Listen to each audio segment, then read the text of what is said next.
So I'd like to welcome you all to the Enterprise track on the last day, November 11th, 2021. It's been an amazing couple of days for me personally, seeing my colleagues, the professional community of people working to make augmented reality a reality. So that's been really fantastic. I'm sorry that some people from outside America found it too difficult, weren't unable to join us because of the travel restrictions and so forth. But those of you who are here, very happy that we're all together, and I hope that you leave in good health and stay that way. So, as I said, it's the Enterprise track. My name is Christine Perret. Now we're at 9 o'clock, promptly at the top of the hour. We do want to stay on schedule. Slightly different in this room than the previous days. We've placed a mic over here, so if you have questions, please address them using the standing mic instead of the roaming mic. All right, it's my pleasure to begin this track by introducing Paul Davies of the Boeing Company. Paul will be talking about the BARC, the Boeing Augmented Reality Kit.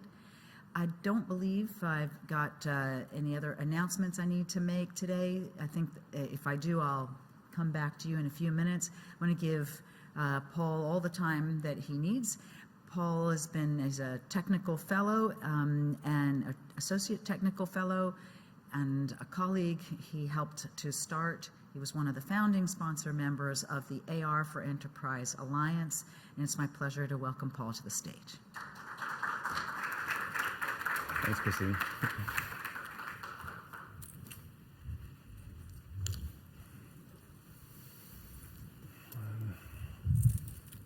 Well, good morning, everybody. Thanks for coming, and thanks for getting up early and coming in before the expo begins. So yeah, my name is Paul Davies, and I'm going to talk about what we call the BARC, the Boeing Augmented Reality Kit. And I've presented this a few times at AWE in the past. We've been working on BARC for about 4 years. But this time, the platform has grown pretty significantly, and we've got a lot more use cases. So I'm going to highlight some of the different use cases we've expanded to beyond wiring, which was the first one. So if we can go, do I have a clicker? Yeah.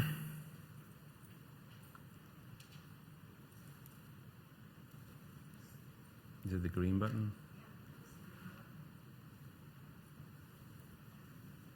Where does the clicker need to point to? Oh, there we go. Thank you. So I thought I'd start out by just showing our footprint. So Boeing's a big company. We have operations around the globe. Our lab and our development team are based in Huntington Beach, and we have 4 developers in Huntington Beach, and we have 2 developers in our Boeing Korea Engineering Center in Seoul, Korea. We do some development work with the AMRC in the UK, and then we have implementations around Boeing, around the whole company. I've highlighted the main ones on the chart there.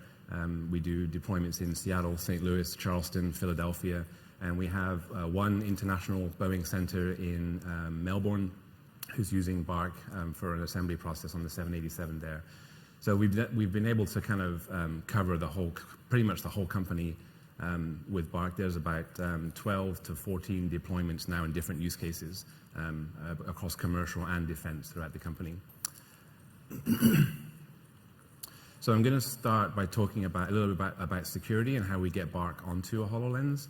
So we have developed, actually our IT team developed a platform called Papyrus. Papyrus meets some of our security requirements that the HoloLens doesn't natively meet. We have some unique requirements that came out of our IT mobile team. We install Papyrus, which is a native HoloLens application, on all of our HoloLenses when they're in the factory.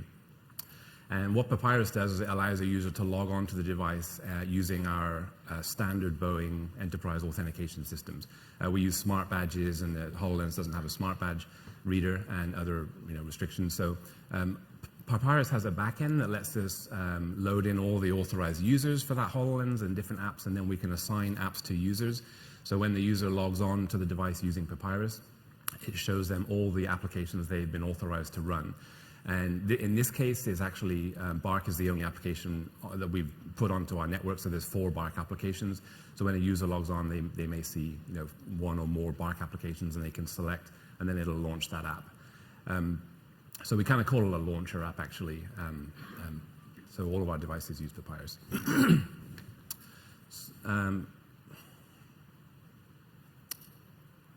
Having a little trouble with the clicker.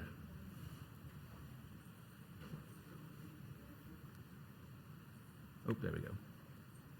Okay, so I thought I would start, and I've showed this chart before. We've actually shown this in our booth. It's like the top level view of what Bark is and how the data flows through it into different use cases. So the kind of the uniqueness or the key to what we've done is we always tie into existing engineering data. Boeing is a huge company. We've got a lot of programs, and programs have mountains of digital models and work instructions that have been pre-authored. And to recreate any of that would be too much. So one of our kind of guiding mantras is that we always reuse what a program has developed. Now, maybe that means we can't take full use of augmented reality, but we can do it at scale because the program data already exists. So that will be, the program data is in the green boxes at the top there. And that could be an MES system or PLM. It could be CAD models in a repository like Teamcenter or a data store or something. And actually, all of our use cases have different pipelines, different backends. And that's been some of the challenge that we've seen in terms of scaling what we've done. All of our programs do things a little bit differently, and the data looks a little bit differently for every program. So although it looks kind of simplistic here, we've got like engineering data flowing through a backend to an app. Every instance of that, and I'm going to show, I think, 3 or 4 of them, is different.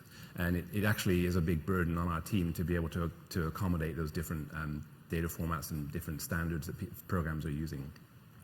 But you can see the 4 apps there, Wire Install, Locator, Part Install, and 3D Viewer. I'm going to show 3 of them today, and I'm going to highlight some of the backends and the specific pipelines and the data translations that we do to get data into those apps, and then I've got a couple of videos of their use in the factory.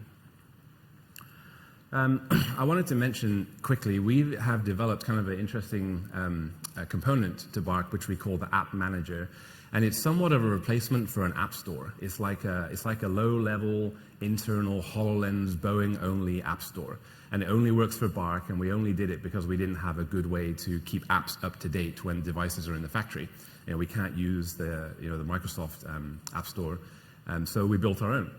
So it's plugged into the Bark backend website. Users can come here, and they can click on one of the 4 apps on the left-hand side there.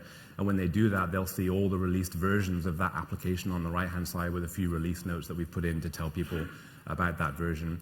And if they want to update or change the version of that app, there's a QR code they can access on this website. They scan that QR code with their HoloLens, and that will trigger a process where our backend cloud service will connect to that device over the network and use the device portal API to actually remove an app and install a new one and then reboot the device. So from the user's perspective, it's very easy. They just scan a QR code, and it takes about 2 minutes, and then they get a new version of the app on the device. We don't think this is a long-term solution. Hopefully, we've got more, maybe more robust ways of keeping apps up to date, like MDM and things like that, coming. But in the meantime, this is what we're using to keep apps up to date. Press hard, okay. There we go. Diving into how Bark works, I want to just cover briefly the way we do alignment. And when I say alignment, I mean the spatial registration of 3D content to the airplane. All of the Bark apps and all the use cases follow the same process, and that goes actually end-to-end, including alignment. We've built a couple different ways. Really, 2 have kind of propagated and become the 2 that we focus on, and those would be what we call wand alignment and multi-marker alignment. Wand is something I've probably covered here before. It was the first way we did alignment. There's a 3D printed handheld tool, and it allows you to pick points on the airplane, and we align to that. Multi-marker is kind of an extension to that, in that we are not limited ourselves to 3 points, and we kind of permanently install, not permanently, but temporarily install the markers into the aircraft. And that allows us to cover a bigger volume, like the size of an entire aircraft, and keep things aligned or registered throughout the whole space. So we actually use multi-marker a lot more now than we do wand, although some places still, it makes more sense to use the wand and I'll show you a little bit about that. You can see here the two main ones that I mentioned. So wand alignment, there's the tool. The concept here is that the user would be required to pick up this tool and touch 3 predetermined points on the aircraft. And it could be a hole or a fastener or just any XYZ that we know and can be easily identified. And that actually is a little more difficult than it seems because, when you have like rows of fasteners or, maybe parts of the aircraft have been covered up by other pieces and panels, and maybe you can't access a point that you thought you could. It's actually a little tricky to find good points, but you need 3 of them. And we used Vuforia to track that marker on the front of the wand. And then when you pick 3, we can construct a coordinate frame, and we can relate the HoloLens coordinate frame to the aircraft coordinate frame. And that's what we're trying to do.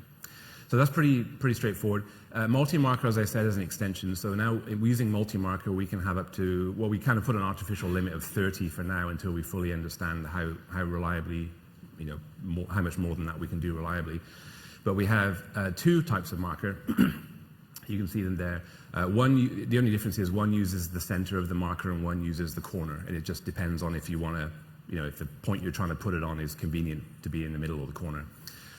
All the markers, we only have 2. There's no uniqueness between them. So when you put, say, 10 on an aircraft, all those 10 can be the same. They're not a QR code. It's not like a unique image. And we did that consciously to reduce the chance of a mechanic putting the wrong marker in the wrong place. So they just grab the stack of 10 and they can go anywhere. But that begs the question, how do we know which is which? So we wrote a correlation algorithm. So we still need to track 3 of them. So we'll still need to find 3 of them. And what we do is when the HoloLens has observed 3, we use the spatial relationship between those 3 as the HoloLens was tracking itself to calculate which 3 of the set of 10 or 15 of known positions that you looked at. And once we've done that, we can use those 3 for alignment. And that works pretty well. There are some restrictions in terms of you can't have symmetry in the data set, otherwise you wouldn't be able to tell which 3 from the symmetric set you picked. But so long as you follow some guidelines, we find this works pretty well. And so, yes, as I mentioned, we can cover an entire aircraft. The picture on the bottom right is David, who's actually in the audience. This is a 747. We put about 36 markers throughout the whole fuselage, the upper deck and the main deck. And we found in all the testing we did, we were usually within about 1/3 of an inch alignment accuracy. And of course, there is drift. So as you walk away and you move down the fuselage, you'll get more drift. But there's always going to be a marker somewhat near you. So our guidance to the users is, whenever you see a marker, just look at it. You don't have to do anything. You just gaze at it for a moment, and the device will track it and then use that to correct any drift in the overall alignment. And we find this works pretty well.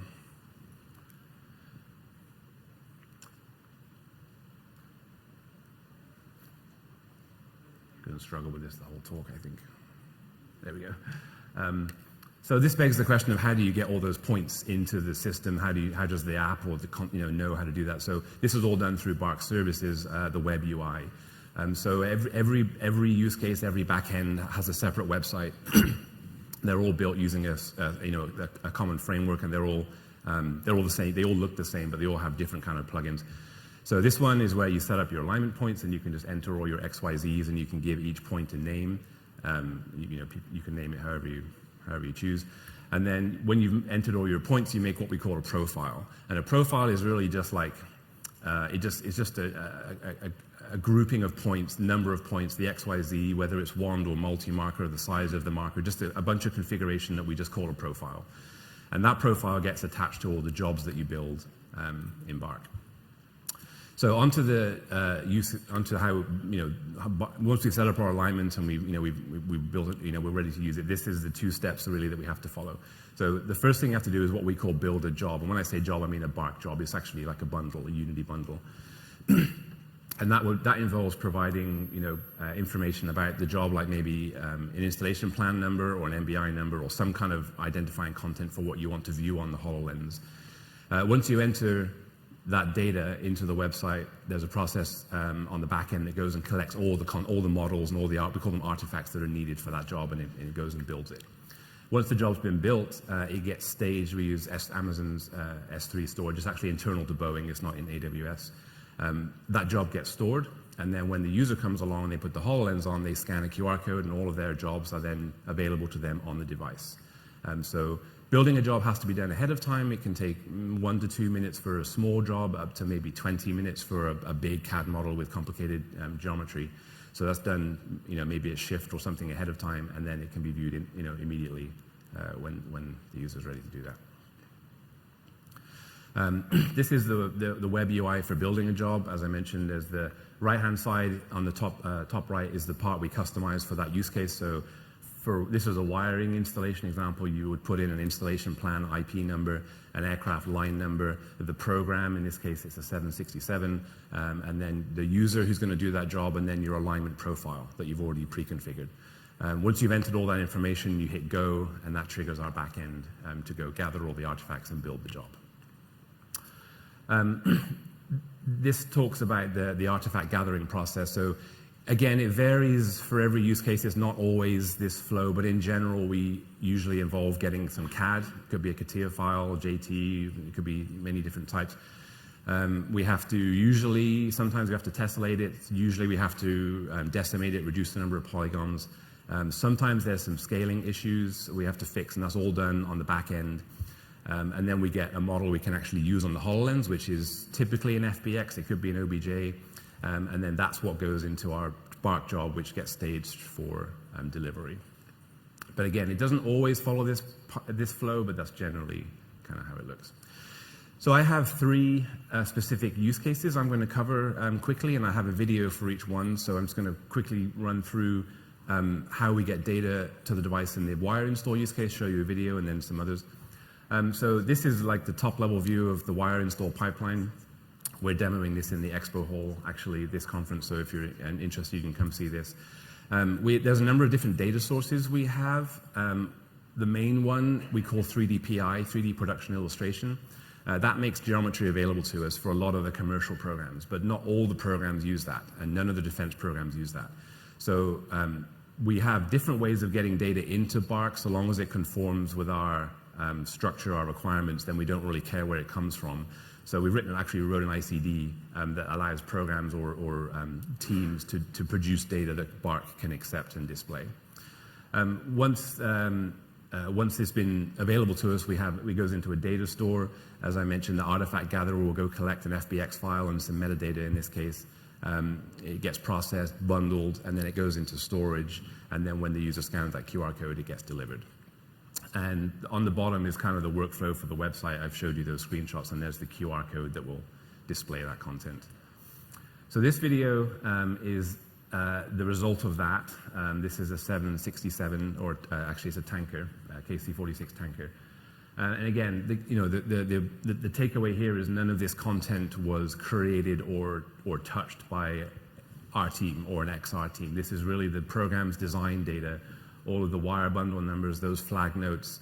There's some images that you won't see here today, but all of that came through an automated pipeline, was translated, bundled, and delivered. So we can access thousands of jobs. We actually have almost 4,000 jobs now across all of Boeing Commercial, or almost all of Boeing Commercial, that we can build a job for and view like this on the HoloLens. There's the UI. I'm going to show you that in a little more detail soon. So this is the second use case. This is referring to an MBI, model-based instruction. And when I say MBI, it's specific to a Siemens version of MBI. There's a specific format and structure that Siemens have developed. Most of our defense programs use MBIs, so it allows them to create basically step-by-step 3D instructions. And it's all done in a Siemens environment, and then it can be deployed or viewed on a tablet. So we've been working with Siemens on how can we view that in an XR HoloLens experience. So another pipeline we built, so in this case we had to get data from Team Center. All the MBIs are stored there. So we built a Team Center service using APIs that we can extract. There's actually a couple different file types. There's a VF file, a PLM XML, and some JT files. So the VF file has to be translated, so we've been working with Siemens on ways to do that into a way that we can interpret it. And then the geometry has to be translated, so we use tools like SAP Veg. We started to use Pixies and other tools to translate into FBX files. And then again, all that goes into a bundle and then delivered using the website QR code. So So this is an example of an MBI, and this video actually shows the alignment process too. There's 5 of the multi-markers installed. This is a V-22 aircraft. And you'll see here there's one. So by looking at it or touching it, either way, you can select the marker, and you'll need at least 3 of them. So once 3 are selected, that correlation process will run, and then it will perform an alignment. And that's the second one.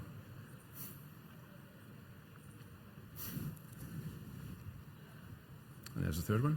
So now it's going to be aligned, and I can select the first step of the MBI, step 1 of the instruction.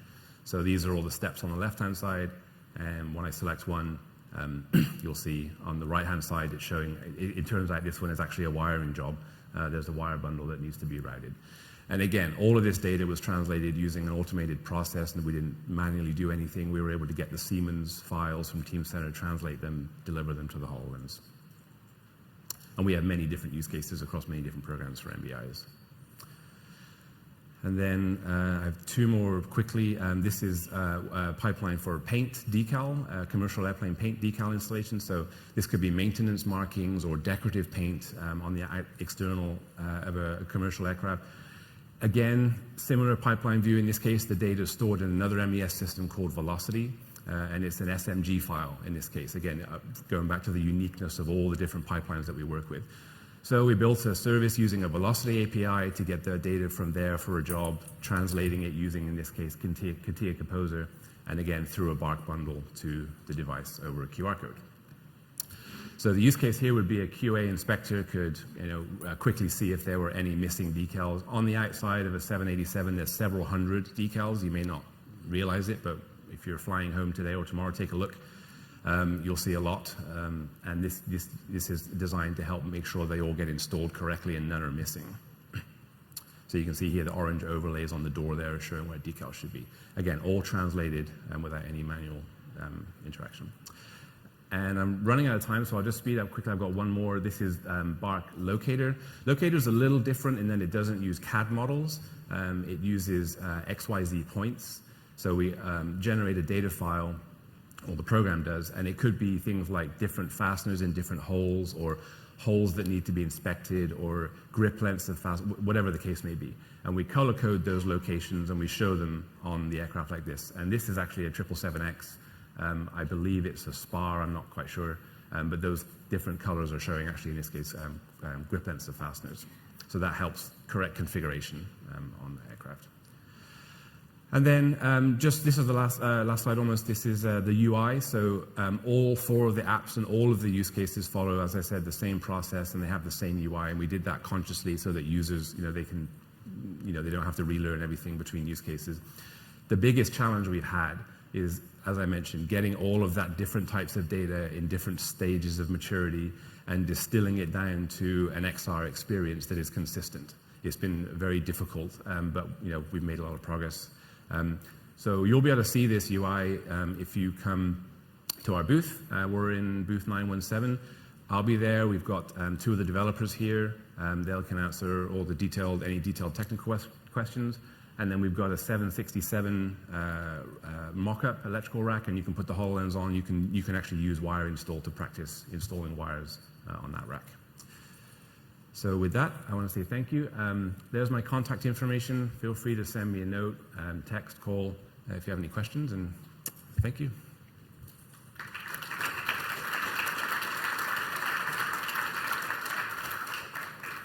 Does anyone have any questions for Paul? And if so, would you like to use the mic? I think there's one there. Okay.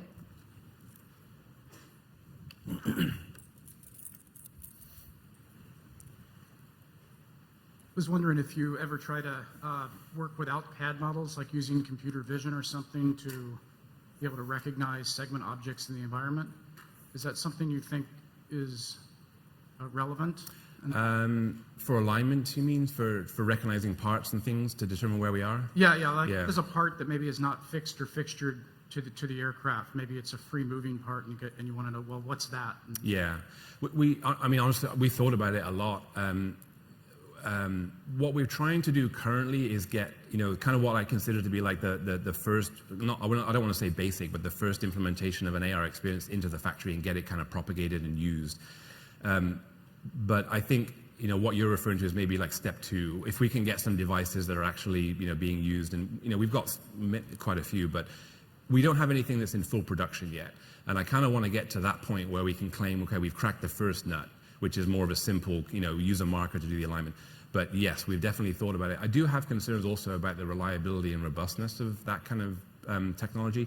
I know, there's lots of vendors who can show us, part recognition and using machine AI and ML to recognize things. But if you saw some of the complexity of the environments we're in, things are always changing, especially with wire bundles. You don't know what's going to be installed at a particular time. You should do, but it never really goes exactly to plan.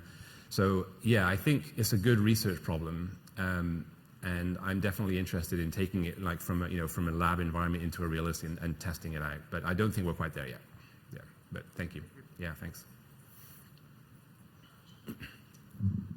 Hi, Paul. Great presentation. Thank you. Thanks. Michael Hyatt from Northrop Grumman. I wanted to ask you a question about your history and technology. I mean, how long has BARC existed, and along your existence, have you seen where are the major technology breakthrough or the most recent technology breakthroughs you've noticed that helped go from maybe a manual process to a more automated process? Sure. So, I mean, I personally have been working on in the AR space for about 15 years, but it's been in different use cases. But the manufacturing work really kind of started, I would say, somewhere around the 2013 timeframe. And we didn't realize we needed BARC, until maybe about 2016 or 2017. And that's when we decided, okay, we've got lots of use cases. We need to standardize, the UI, the process, to build the back end. So I would say about 4 years, we've really been focused on developing BARC. Some of the biggest breakthroughs have been for us, well, alignment is a big one, right?